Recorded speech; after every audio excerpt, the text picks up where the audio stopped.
সুস্পষ্ট বলতেছেন, হে মুমিনরা, লা তাত্তাখিদুল ইয়াহুদা ওয়ান নাসারা আউলিয়া, তোমরা ইহুদি খ্রিস্টানদেরকে বন্ধু বানায়ো না।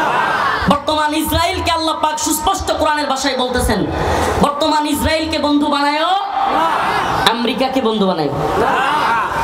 আল্লাহ পাক আমেরিকাকেও বন্ধু বানানোর কথা নিষেধ করতেছেন, সুস্পষ্ট বলেন ইহুদি এবং খ্রিস্টানদেরকে বন্ধু বানায়ো না। আর যদি তোমরা মনে করো তোমরা ইসলামিক রাজনীতি করো, আমেরিকা তোমাদের প্রতি খুশি, তোমরা খুব খুশি হয়ে গেছো, আমেরিকা আমাদেরকে দেখতে পারে, তাইলে মনে রাখবা আল্লাহ পাকের ওই আয়াতের ঘোষণা শোনো, ওয়ালান তারদা আনকাল ইয়াহুদু ওয়ালান নাসারা হাত্তা তাত্তাবিআ মিল্লাতাহুম, ওয়ালান তারদা আনকাল ইয়াহুদ ওয়ালান নাসারা, ইহুদি খ্রিস্টানরা কখনোই তোমাদের প্রতি রাজি খুশি হবে না। লান তারদা হাত্তা তাত্তাবিআ মিল্লাতাহুম, যতক্ষণ না তোমরা তাদের দলের মতো হয়ে যাবে। যখন মনে করবে যে হ্যাঁ এরা আমাদের জন্য নিরাপদ, তখনই এরা রাজি খুশি হবে, এর আগে না। প্রিয় ভাই, প্রিয় হাজিরিন, আল্লাহ পাক যেখানে সুস্পষ্ট জানায় দিচ্ছেন ইহুদি খ্রিস্টানরা মুসলমানদের বন্ধু নয়, মুশরিকরা মুসলমানদের বন্ধু নয়, আমাদেরকে কেউ কেউ কূটনীতি শিখাতে আসে, কেউ কেউ পররাষ্ট্রনীতি শিখাতে আসে। আমরা বলি পররাষ্ট্রনীতি আমরা বুঝি, কূটনীতি আমরা বুঝি, কিন্তু কূটনীতির নামে, পররাষ্ট্রনীতির নামে বাংলাদেশে আবারও যদি কেউ হিন্দুত্ববাদী, ব্রাহ্মণ্যবাদী, তাগুতি ইন্ডিয়ার বন্ধুত্বের আশা করে ক্ষমতায় আসবার চেষ্টা করে, তবে আমরা তার দাঁত ভাঙা জবাব দিব ইনশাআল্লাহ। হিন্দুত্ববাদী ভারতকে বন্ধু বানায় কেউ ক্ষমতায় আসবার চেষ্টা করবে, আমরা তার অবশ্যই দাঁত ভাঙা জবাব দেব। এই হিন্দুত্ববাদীরা মুসলিমদের বন্ধু হতে পারে না। এই হিন্দুত্ববাদীদের প্রতিরক্ষা মন্ত্রী আজকে হুমকি দেয় যে বাংলাদেশের ব্যাপারে আমাদেরকে, আমরা সেনাবাহিনীকে বলেছি বাংলাদেশের ব্যাপারে সতর্ক অবস্থান রাখার জন্য, যুদ্ধের জন্য প্রস্তুত থাকার জন্য। আপনি কল্পনা করতে পারেন তারা আমাদেরকে হুমকি দেয়, ধমকি দেয়। আপনি দেখবেন যখনই ভারতের কেউ, ভারতের সরকারের দায়িত্বশীল কেউ হুমকি ধমকি দেয়, আপনারা দেখবেন আমাদের দেশের রাজনৈতিক দলের নেতাদের কণ্ঠ একটু পরিবর্তন হয়ে যায়। এটাতে কি প্রমাণ করে? এটাতে এটাই প্রমাণ করে এই রাজনৈতিক দলগুলোর নেতারা ভারতকে মোকাবেলা করার মতো ইমানি হিম্মত রাখে না। মনে রাখবেন এটা মুসলিমদের ভূখণ্ড। আল্লাহ পাক যেখানে বলেছেন কাম মিন ফিয়াতিন কালিলা গালাবাত ফিয়াতান কাসীরাতান বিইذنিল্লাহ, আল্লাহ পাক বলেছেন যদি ইমানি শক্তিতে বলিয়ান হয়, আল্লাহর উপর আস্থা এবং বিশ্বাসে বলিয়ান হয়, ছোট্ট দল কেউ আমি আল্লাহ গালাবাত ফিয়াতান কাসীরাতান বিইذنিল্লাহ, বড় বড় দলের বিরুদ্ধে আমি আল্লাহ বিজয় দান করেছি। তাহলে আমাদের ভয় কিসের? আমাদের ভয় পাওয়ার কারণ আছে? কথা বলেন, ভয় পাওয়ার কারণ আছে? আমাদের পররাষ্ট্রনীতি, কূটনীতি সব আমরা বুঝি, কিন্তু ইসলাম প্রশ্নে, ঈমান প্রশ্নে, রাসূলুল্লাহ সাল্লাল্লাহু আলাইহি ওয়াসাল্লামের আদর্শের প্রশ্নে আমরা আপোষ করতে রাজি নই। আমরা আবারও বলছি, বাণিজ্যিক সম্পর্ক প্রতিবেশী আছে, উল্টায় ফেলা সম্ভব না। প্রতিবেশী আছে, কি করা সম্ভব না? প্রতিবেশীকে চেঞ্জ করা এত সহজ না। প্রতিবেশী আছে, প্রতিবেশীর সাথে বাণিজ্যিক সম্পর্ক থাকবে, কোনো সমস্যা নাই। আঞ্চলিক ভাবে সম্পর্ক থাকবে, সমস্যা নাই। কিন্তু মনে রাখবেন প্রতিবেশী যেন প্রভু হয়ে না দাঁড়ায়। আমরা আগেও বলেছি ৭১-এ মুক্তিযুদ্ধ হয়েছিল। কেন হয়েছিল? পাকিস্তানিরা, পাকিস্তানি বাহিনী বাংলাদেশের মুসলিমদের উপর কিংবা বাংলাদেশের জনগণের উপর নির্যাতন করেছিল, তাই তো? তো পাকিস্তানিদেরকে এদেশের মানুষ পাকিস্তানের প্রভুত্ব মানে নাই, পাকিস্তান এদেশের মানুষের উপর জুলুম করেছিল মানে নাই। ১৫-১৬ বছর কিংবা বলতে পারেন বিগত বাংলাদেশ স্বাধীন হওয়ার পর থেকে ৫০-৫২ বছর ভারত আমাদের উপরে প্রভু হিসেবে বসেছিল। নাউজুবিল্লাহ। যদিও ইমানদারদের প্রভু নয়, এগুলো হলো তথাকথিত ভারতের চাপায়া দেওয়া কিছু পুতুল সরকারের প্রভু। আমাদের প্রভু আল্লাহ। আমাদের প্রভু কে? আমাদের প্রভু আল্লাহ, কিন্তু এদের প্রভু হিসেবে বসেছিল। সুবহানাল্লাহি ওয়া বিহামদিহি। তরুণ যুবকরা জাগ্রত হয়ে ২০২৪ সালের ৫ই আগস্ট হাসিনার পতনের মধ্য দিয়ে জানায়া দিয়েছে এদেশ পাকিস্তানের প্রভুত্ব মানে নাই, ভারতের প্রভুত্ব মানবে না। কিন্তু যদি নতুন করে ভারত গেল, পাকিস্তান গেল, আমেরিকা যদি প্রভু সাজবার চায়, এদেশের মুসলমান কি ওইটা মানে নিবে? এটা মানে নিবে? আমেরিকা যদি স্বপ্ন দেখে যে বাংলাদেশে এখন আমরা আধিপত্য বিস্তার করব এবং বাংলাদেশের বর্তমান সরকার আমাদের পক্ষে থাকবে এবং তাদেরকে দিয়ে আমরা যা তা করব, মনে রাখবেন আমি এই 2024 সালে হাসিনা পতনের মধ্য দিয়ে যতটুকু খুশি হয়েছি তার চাইতেও অনেক বেশি আমার ভালো লেগেছে এবং খুশি হয়েছি, হাসিনা যাওয়ার চাইতেও বেশি খুশি হয়েছি এই বাংলাদেশের যুবক তরুণেরা বন্দুকের নলার সামনে বুক পাতে দিতে শিখছে। আমার কাছে অনেক ভালো লেগেছে।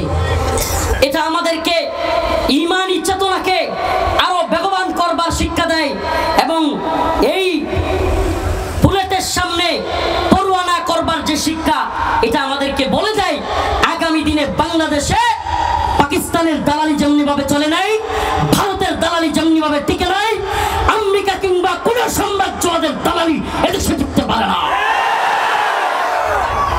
ক্ষমতার বাগবাটোয়ারা করবেন, আমরা ক্ষমতার পাগল নই। আমাদের একটাই আশা, আমাদের একটাই স্বপ্ন, এলায়ে কালিমাতুল্লাহ। আমাদের স্বপ্ন একটাই। এই তন্ত্রমন্ত্র দিয়ে আমরা কোনো আশা দেখি না।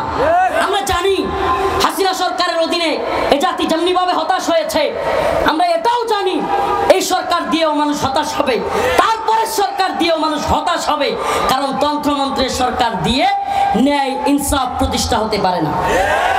এটা লিখে রাখেন, লিখে রাখেন। কোরআন সুন্নাহ অনুযায়ী রাষ্ট্র ব্যবস্থা ব্যতীত, ইসলামী খিলাফত ব্যতীত, ইসলামী শরিয়া ব্যতীত মুসলমানদের শান্তি প্রতিষ্ঠা হতে পারে না। এটা লিখে রাখেন। তো আমরা জানি, কিন্তু আমরা হতাশ হবার নই, আমরা হতাশ হবার নই। আমরা তো বলতে চাই এদেশে যদি কেউ মাও সেতুংয়ের মতবাদের স্বপ্ন দেখে, লেনিনের মতবাদের স্বপ্ন দেখে, এদেশে যদি কেউ আব্রাহাম লিঙ্কনের মতবাদের প্রতিষ্ঠার স্বপ্ন দেখে, তবে আমরাও খিলাফার স্বপ্ন দেখি, আমরা শরিয়ার স্বপ্ন দেখি। তুমি তোমারটা যদি বলতে পারো, আমি আমারটা কেন বলতে পারবো? তোমারটা বলার স্বাধীনতা থাকলে আমারটা বললে তুমি জঙ্গিবাদ বলবা, আমিও তোমাকে বলবো তুমি আমেরিকা ইন্ডিয়ার দালাল। তুমি যদি আমাকে মৌলবাদী বলো, তুমি যদি আমাকে জঙ্গিবাদী বলো, তবে মনে রাখো তোমার মৌলবাদী জঙ্গিবাদী বলায় আমার কোনো কিছু যায় আসে না। শত্রু মিত্র চেনো, শত্রু মিত্র চিনবার চেষ্টা করো। মুসলমান, ভালোবাসা আল্লাহর জন্য হতে হবে। কার জন্য? ঘৃণা হবে কার জন্য? আল্লাহর জন্য হতে হবে।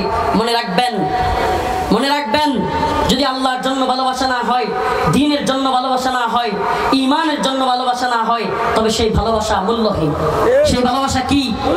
আপনারা দেখেছিলেন, আপনাদের মনে থাকবার কথা, ভারতের এক কুখ্যাত নারী নূপুর শর্মা আমার নবীকে নিয়ে কটূক্তি করেছিল। বাংলাদেশের কোন একটা থানায় আওয়ামী লীগ, ছাত্রলীগ, যুবলীগ বলতে পারবেন, দেখাতে পারবেন একটা থানার ইউনিট নূপুর শর্মা ইস্যুতে আন্দোলন করছে? করেছিল? করেছিল? করে নাই। কিন্তু ফিলিস্তিনে যখন ইসরায়েলের হামলা করলো, ছাত্রলীগের ব্যানার নিয়ে ফিলিস্তিনের পক্ষে নেমে গেল। রাজনীতি বুঝেন? কারণ কি? কারণ হাসিনা সরকারকে আমেরিকা ফেলতে চাচ্ছে। কারা? এখন ইসরায়েলের পক্ষ নিয়েছে আমেরিকা। দুয়ে দুয়ে সাইড মিলাইতেছি, বুঝতেছেন? মানে ইসরায়েলের পক্ষ নিছে কারা? আমেরিকা। এখন ফিলিস্তিনের পক্ষ যদি আমরা নেই, আমরা কার বিপক্ষে গেলাম? আমেরিকার বিরুদ্ধে।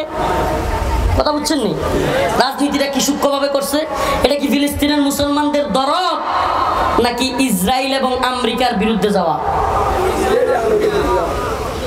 যদি প্রকৃত দরদ থাকতো, ঈমানের প্রতি, রসুলের প্রতি ভালোবাসা থাকতো, তাহলে রসুলকে যে কটূক্তি করেছে তার বিরুদ্ধে অবস্থান নিত কি নিত না? ভারতের হওয়ার কারণে তাদের নেতারা বলে দিয়েছে সাবধান, ভারত ইস্যুতে আন্দোলনে নামা যাবে না। তাদের এক কুখ্যাত আব্দুস শয়তান, এটার নাম আব্দুল মুমিন, কিন্তু আমি বলি এটা আব্দুস শয়তান। মনে আছে পররাষ্ট্রমন্ত্রী আব্দুস শয়তানের নাম মনে আছে? এই আব্দুস শয়তান ভয়ঙ্কর একটা কথা বলেছিল। মিডিয়া যেটাকে ভয়ঙ্কর ভাবে দেখাইছে যে আমি ভারতবর্ষের সরকারকে বলেছি ভারতবর্ষের সরকার যেন হাসিনা সরকারকে ক্ষমতায় রাখে। মিডিয়া কিন্তু এটাই দেখাইছে, কি করছে? কিন্তু আরো ভয়ঙ্কর একটা কথা বলেছিল, সেটা হলো ভারতে একজন ভদ্র মহিলা, নাউজুবিল্লাহ, ভদ্র মহিলা একটা কথা বলে ফেলেছিল, আমরা বাংলাদেশে সেই ব্যাপারে আন্দোলন হতে দেই নাই। বলছিল কি বলে নাই? আমাকে বলেন, আল্লাহর নবীকে নিয়ে কটূক্তি করেছে আর সে বলতেছে আমরা আন্দোলন হতে, আমরা মিডিয়ায় প্রচার হতে।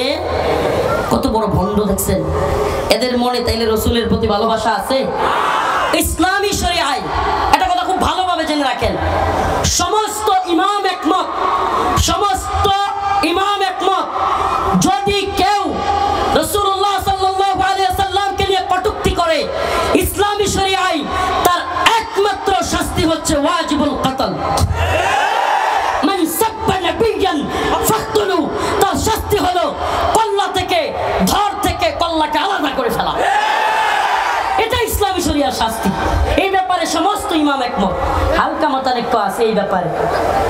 যদি তওবা করে, কোন কোন ইমাম বলেন তওবা করলেও তার তওবা কবুল করা হবে না। আল্লাহ পাক আখিরাতে তাকে তওবা কবুল করে ক্ষমা করে দিতে পারেন, এটা আল্লাহর ইচ্ছা, কিন্তু দুনিয়ায় তার তওবা কবুল করা হবে। তাইলে আল্লাহর নবীকে কটূক্তি করেছে, এর চাইতে বড় ইস্যু কি হইতে পারে? আমরা রাজনীতি বুঝি, আবারও বলতেছি, পররাষ্ট্রনীতিও বুঝি, আমরা বিশ্ব কি বলবে, বৈশ্বিক পরিস্থিতি কি, বিশ্ব মরলরা কি বলবে, এগুলো সব জানি। কিন্তু রসুলকে নিয়ে কেউ কথা বললে, কটূক্তি করলে, তখন রাজনীতি, অর্থনীতি, বহির্বিশ্ব এগুলো তাকায় দেখবার সময় আমাদের থাকে না। রসুলের ভালোবাসায় আজকে অনেকের খবরই নাই। আজকে শাহবাগের নাস্তিকদের পক্ষ নেওয়া সেই নাস্তিক প্রেমী মৌলবী, পকেট আর পেটের দান্দাবাজ ফরিদউদ্দিন মাসউদ, এই ব্যক্তিটার পক্ষে লোক পাওয়া